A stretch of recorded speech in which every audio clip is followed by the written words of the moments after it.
Racing with what we have, how were you able, or how did you make that pass on Chase Briscoe for the lead under green flag conditions?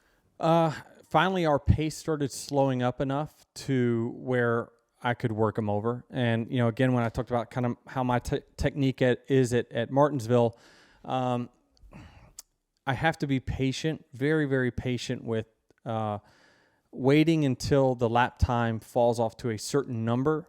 That way I can then start working in a different lane of the racetrack.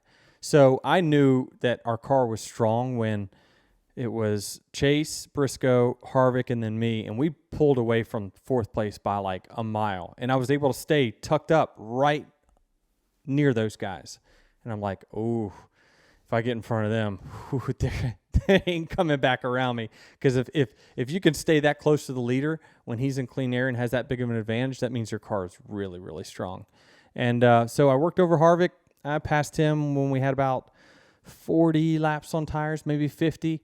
And then about 20 laps later, I worked over Priest enough to where Briscoe to where he was starting to miss the bottom. He was getting loose, and I just kind of used my technique to get off the corner a little bit better than him. And at that point, I'm just trying to lap as many cars as I could. And that's when me and Bubba got into it. But I knew that a green flag cycle was about to start, and also I saw Logano, him, and a couple other guys that, would be normal contenders week in, week out, like an opportunity to lap them. I'm pushing. Like I want to lap all of them because it opens up my box of strategy that I can do with less cars on the lead lap. So I was behind Bubba for a really long time, and I'm getting frustrated, and I'm like, gosh, dang it. I need to kind of, I moved up, and then he moved up in front of me.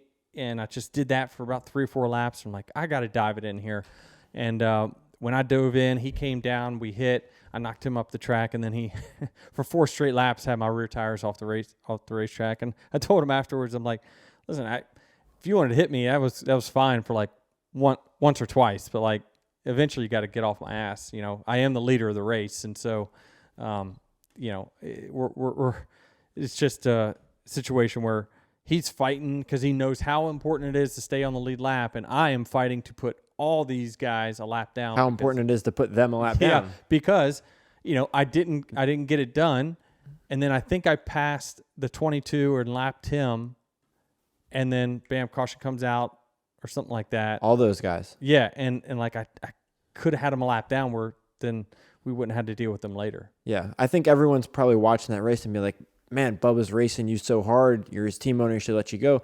But it does put into perspective how you said it earlier, is that those guys' cars aren't necessarily that bad. Right. It's just where they are in traffic, right? So in Bubba and Joey's case, if they can stay on the lead lap where they are, and then the caution flies when it does, they pick up all that track position. And I think Joey finished, third today? Second? Yep. And Bubba, I believe, salvaged the top 10 as well. Yeah, I mean, that's what I'm saying. Like, was their car that bad, or were they just in crappy air, right? Yeah. It's chicken or the egg. We really don't know. But listen, Larson, this is a big one for him. I know that, he was super pumped on our Golf Guys chat. Like, he said what he said on social media, unless you did that. I spoke for him on social media. Okay. But he said the same thing. He did. He was like, I can't believe it. Yeah. That's where it comes from. Yeah. So he's gotten so much better. Back when he ran for Ganassi, like Larson, man, he was all over the place, and he couldn't hit the same line twice. And he really put a lot of work in to get better at these short tracks. And he's with an organization that's won, I think this is their 28th win or something at Martinsville. It's a crazy stat. But it's great for them. I thought for sure NASCAR was going to take the 9 and the 5 back to the R&D Center to even the score on those two as well. But all's good there. Looks like they got through tech. They're not going to be facing any scrutiny this week. But, yeah, it was great for them. They're really capitalizing well. That team in general, they're just kind of, I said after the race, like they're tinkering along, like 3rd, 4th, 5th, 6th, all race and just keeping themselves in it. And eventually, we had a strategy call that didn't work out. Boom, we're out. Harvick got a penalty. Boom, he's out. Next thing you know, well, all right, race is here for ours to take. So, and they've been doing it, and that's been their MO on the race wins that they've had this year. Is they're just out executing everyone. I think that's one thing that did make this race pretty fascinating, is that with the 100 laps to go, you had those 2 cautions, one with the 100 and then one with 40 or 50. Yeah. And it was like, okay, which team who made the right call with 100 to go and the right call with 50 to go? It was a combination. Yep. Yeah, that's where we lost it with the 11 car. Obviously, I thought that we had a race-winning car again. At least we got a decent finish out of it this time. I was thinking I was chewing the steering wheel when I was about 8th or 9th there with 30 or 40 to go, because we had just pitted. We had 9 laps on our tires, and I talked to Gabe Hart afterwards, and he's like, I was going to stay. But then you kind of put a little doubt in my mind. Exactly. That's what I wanted to play devil's advocate, because you obviously sounded frustrated on the radio after coming out 9th, right? But before pitting, you'd said something like, so those guys on fresh tires are going to be behind us? Like right behind me. Right behind me. So and I think that gave him pause. Yeah. And he's like, and he even said, like, maybe I thought we were better than what we really were. And it was unbelievable. I mean, I thought, hey, if we come out 5th, I'll be fine. But we didn't. We came out 9th because of the cars that stayed out there. I mean, I was just about to lap to 22, and next thing you know, he's in front of me. Yeah. Like 5 laps later. And I was like, what the hell happened, right? It's just the guys that don't have anything to lose, they go long, they catch a caution, bam, it changes the whole complexion of the race. But I definitely messed up, I guess, kind of putting that doubt in his mind. I mean, looking back on it, 9-lap tires, like, we definitely should have stayed out. I mean, that's just we certainly would have led the race, because the Briscoe, he stayed out on whatever lap tires he had and was pulling away from the field who had tires.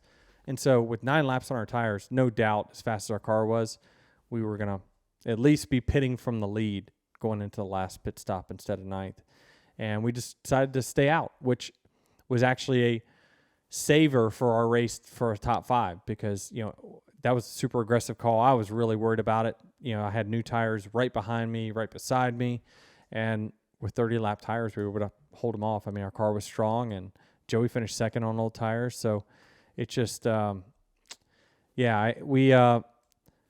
fumbled it a little bit. Partially my fault for sure, for kind of putting that doubt in his mind that I couldn't hold those guys off with 9-lap tires. But dang it, I hate missing out on these, which should be wins. But when you have the problem that we have with passing, like, you have to hit your strategy, you have to hit your pit road, everything's got to be, it's execution. And it's, that's been kind of the Achilles heel of the 11 car for the last few years. My pit crew did great this today. No blow up stops. They kept me in the game the whole time. It's just that one caution that, like, it can go either way, you're either pitting or not, that decides the outcome. Yeah, my question is, and obviously hindsight's always 20/20, but had you stayed out with 100 laps to go, do you really think that you would have taken 2 tires on the second caution? Because maybe Harvick, I don't know. Yeah, I don't know. And that would have been a choice we would have made, right? But we would, at least the worst we would have been is been where Briscoe was. He was on 4 tires. I thought we were better than him. We clearly passed him. And he was pressuring me for 3rd or 4th. Well, 3rd for a while. And if his car was better, or maybe mine was just good enough on the old tires, like, I felt like if I had new tires against a 30-lap guy, I probably would have got around him, I thought. But who knows, right? This is the ifs and whats and buts and all that stuff. It's another one that got away a little bit, but I'm really happy with our start to our white hot run. Yeah. Did you see NASCAR's Yeah, tweet after people are so unoriginal. Get your own damn quotes. Like, come on, man. People love using the quotes for sure. Yeah. Whatever. But he deserves that. He's won 2 out of the last 3. Fine. Larson's white hot.